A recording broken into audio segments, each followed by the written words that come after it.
Welcome back to the Hip Hop Report. This is Rambo Hustle, and I'm sorry that I left you. I had to go out of town, about a 2-hour drive, but what I did get to do was in that 2-hour drive span, I was able to actually listen to Isaiah Rashad's It's Been Awful. Now, I have to tell you, for a 2-hour drive in the middle of nowhere, even though the aesthetic of the album in itself is chill, laid back, and it's not boring, it's not stale, it doesn't make you doze off in the middle of a drive. So personally, I really enjoyed it, and I think you will too. So make sure that you guys go check out Isaiah Rashad. It's Been Awful, the latest album from the Top Dog Entertainment signee. Definitely making its waves the way it should after what we consider artist development, something that, TDE does really well. Even this week, just yesterday, a new album came out from ReWind, a signee that's also under TDE, featuring Isaiah Rashad. And this is a classic TDE type move where basically they go, okay, we're pushing this artist right now, but let's go ahead and roll another one out. Let me give you a little bit of this. Let me give you a little bit of that. To me, it's one of the beauties about being able to strategize your campaign and rollout and do it in a way that's not just confident, but that makes sense. And that's, in the grand scheme of things, as far as what you want, how you want to grow, whose artist is their turn to shine, to get that wave. If you guys think about what TDE's been doing, in the midst of all this, they also signed Trap Dicky. What else happened? Trap Dicky released 2 records. One, LA Times, which samples Sugar Ray, a huge pop record from the 90s, I think it is. 90s. And flips it in a way that you would have never expected Trap Dicky to do if you just saw his catalog, listened to his catalog, or just seen him as an artist. You would just not expect this kind of record from Trap Dicky. But here we are, TDE pushing the boundaries on what artists can and are willing to do. 2, 3, maybe 4 years ago, Trap Dicky doesn't cut this record. Now, on top of that, Trap Dicky also dropped a new record called Keep Going, featuring K Camp. If you guys don't know K Camp, it's because you don't know music. But if you know K Camp, which you should, if you say you know music, you know the guy makes hits. He makes crazy records. Comfortable is probably still one of my top rap and beat records of probably the last 5-10 years. So for me, this record, going into it, it was nice actually seeing K Camp do something a little bit deeper, a little bit more serious, a little bit more thought-provoking, but also see Trap Dicky perform with yet another elite top, not just songwriter, megastar in the hip-hop community. Right now he's got crazy features from Lil Boosie to Key Glock, and now K Camp, and who knows who's gonna come next. The question is, will Trap Dicky be able to reach the next level? Now, also at the Met Gala this weekend, we had Bad Bunny, we had SZA looking incredible, we had Doechii revealing a whole ensemble of looks, and again, just showcasing once again, for anyone that's running with this terrible narrative that hip-hop is somehow struggling or somehow not living up to its potential, you see there's still stars. Just because it's not the stars that you like or the stars that you think should be at the forefront of the genre doesn't mean that they aren't deserving of those flowers, of that credit, of that shine, of that success. And I'm looking at you, DJ Hook Kid. I understand that you align yourself with the 50 Cent run and the 50 Cent momentum and train, but at the same time, it's like, bro, don't tell me you're a champion of hip-hop and championing hip-hop and tell me that you're on the Drake side, because you already know that is just a capitalist mindset of people that just want to lean on what sells most. Well, guess what? It sells most because it's the most digestible. It's the music that means the least, and you have to think about the least to actually consume it and enjoy it. Don't be fooled by McDonald's when Ruth Chris is right across the street. But the fact is, Ruth Chris is never across the street. You know why? Because Ruth Chris knows its place, where McDonald's thinks every corner is its place. With that being said, we also got new records. Let's take a look at what came out and see what you guys think of these records, because for me personally, this is kind of one of my highlights of my week is, every Friday when it comes out. And I think maybe that is why they have the concept of releasing on Fridays to create this momentum for knowing, the anticipation, the idea that people will listen to a record and now go live their lives to it, right? Because most people traditionally work a standard 9 to 5, 8 to 5, whatever the case job. And so during the week, you're probably not listening to a lot of music. Most of your consumption on your phone is on your office, on silent. And if it doesn't have captions, you don't know what's going on. Now, which is why most of the videos that are consumed on social media right now are with captions, because that's how people consume it. So now come Friday, and we get new music, we release new music, we release new music videos. And within the span of that, you're able to not just consume music, but actually decide if you like it or not. And that's the whole point of the Friday release, in my opinion. Now, we also got a new record from T.I. called Mr. Him, which kind of just reminded me of Mr. Me Too, as far as, something that Pharrell had done previous to that. And I'm sure there's, at least in some capacity, some sort of reference point to that particular record. We also got Fat Nwigwe, the wife of Toby Nwigwe. I don't know if I'm saying that in Nwigwe. I think it's Nwigwe, but nonetheless, she released a record called Queen. I thought the aesthetics and even the flip of what he did with the light teal green, like it's like a pastel green, and then flipping it to like a light pastel pink, I thought was genius. I think their marketing is always really top tier and just next level, and it's so simple too. It's very stripped down and just it's just camera zooms and pans and just a very particular aesthetic that, to be honest with you, it's so independent and isolated in its own self that it doesn't surprise me that more artists don't try to emulate or copy it, because clearly he is doing something that anybody could really more or less do, but he's actually doing it. And I think that's the biggest difference between artists that succeed and artists that don't. Now, if you're really into the underground, Daylight released a new record called Shot Clock with Punch. I really want to dive into that record a little bit more, because I feel like with Drake coming into the game, like I really want to analyze it in that sense, because I feel like with Drake coming into this album release, I think it has to kind of, you guys want to listen to it? Let's listen to it. Let's look at the lyrics, actually. Shot Clock, lyrics, Punch, Daylight.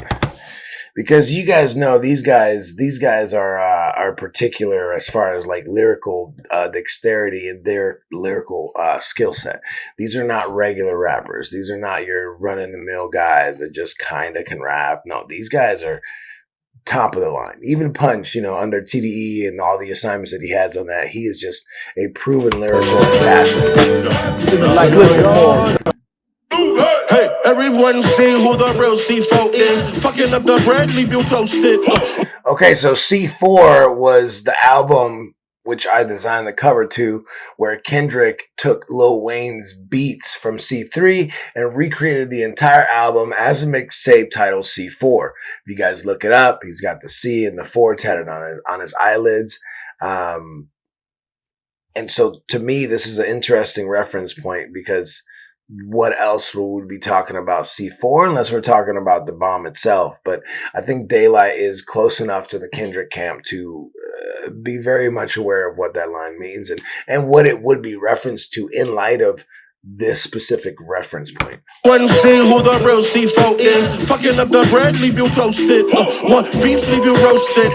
Fucking up the bread, leave you toasted. That to me can be also a shot at Drake, because basically he decided in the middle of a negotiation for his contract, for his new deal, that he was going to take on the biggest rapper in the world, and he lost. And even though the streams and the fan support from his fans, which is obviously a huge crowd of just delusional, insane, like Drake stands, even, not everybody, but a lot of y'all are tripping. Y'all are on the edge of tripping. But with that being said, I think there is a point where you could have just shut up. You could have just said nothing and just kept making your hits and gone and just sailed into the sunset of superstardom, into the pop world, where they will accept you at any age, do any kind of music you want. They'll never raise any questions. The reason why we're still here is because Drake refuses to accept that he's not cool. And you just have to remember that hip-hop made Drake cool. Drake didn't make hip-hop cool. Quote that. It gives me like a really big ODB kind of vibe, even like his tonality, how he's using his voice, how he's delivering it, just the concept of just how this whole chorus specifically is moving through here is very reminiscent of that for sure. Keep the sentence going, cause make them choke on the wings, make them bleed. I'm sorry, I'm not impressed, cause I'm really the goat herder. Your favorite executive can attest. SOS, the stress signal, niggas is stressed. They thought the boat was singing, tell them niggas hold their breath. Blue faces, 100 M's on tour, that's not a flex. True statement on the first name base with the IRS, but I digress. I'm on a Tribe Called Quest, awards tour, still live from the Project Steps. Fun, you know the profit is the topic, and what the gossip is. Top shot, I'm Tupac, let's pop it right a miss. Juicy, what the problem is. I got it, dog, I'm locked in, just let me know the move. Take hostages, they breathe wrong, rip them niggas of their oxygen. The shot clock's ticking, I'll let you know when the deposit's in. Admonish your rappers, consort with your conscience. Explore the options, ain't your usual politics. Go back to that. Let's see that last line. When the deposit's in, admonish your rappers, consort with your conscience. Explore the options, ain't your usual politics. This isn't you, and you have to decide that, you know, your new direction, which honestly, it's what I've been saying. Now, I don't know if he meant that for him specifically, but that's what I've been saying. That his issue, the reason why he's struggling to release, or it took so long to get the product finalized, and we're sitting here still waiting and still dragging things out, is because he has to reassess his direction. He has to decide, who am I now? Who am I going to be now? Who can I be now? Can I be who I want to be, or should I just be me? And if I'm going to be me, who even is that? Hit them, the purest gifts are anonymous. I'm just saying, Lord, forgive them, I'm resurrecting common sense. What you gonna do? So he's basically saying, forgive him, I'm resurrecting common sense. So like, to me, almost every verse from Punch is meant to be a reality check for someone else. I say that because he always speaks from a fly on the wall perspective. He speaks from a perspective of, I'm seeing what's happening and here's my take on that.